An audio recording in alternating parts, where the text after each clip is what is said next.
masih ada residunya. Residu tuntas di TPS apabila logistik pemilu sudah bergeser ke PPK. Yang kedua, beberapa kerawanan, itu kerawanan yang pertama. Yang kedua adalah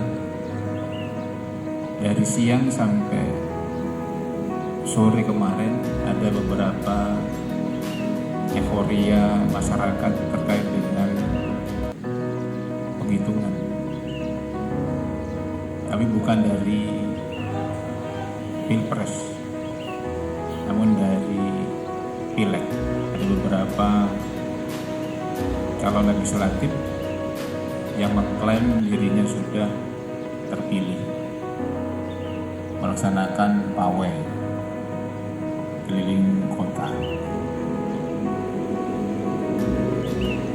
Monitor juga rekan-rekan, kemarin ada kebakaran di salah satu rumah yang menimbulkan korban jiwa.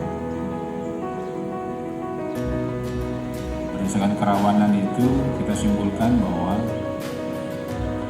masih banyak rekan-rekan kita, personil-personil Polda Gorontalo maupun Satpol jajaran yang berada di TPS-TPS.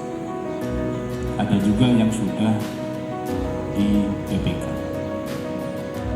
Oleh karena itu, kita akan melaksanakan kegiatan patroli skala besar kembali untuk memberikan penebalan kepada personel-personel kita yang ada di lapangan. Itu perhatian saya yang kedua. Polanya seperti kemarin. Jadi silakan nanti disiapkan satu peleton dari Brimob untuk cover patroli di kota, satu peleton dari Samapta untuk cover daerah Limbutu.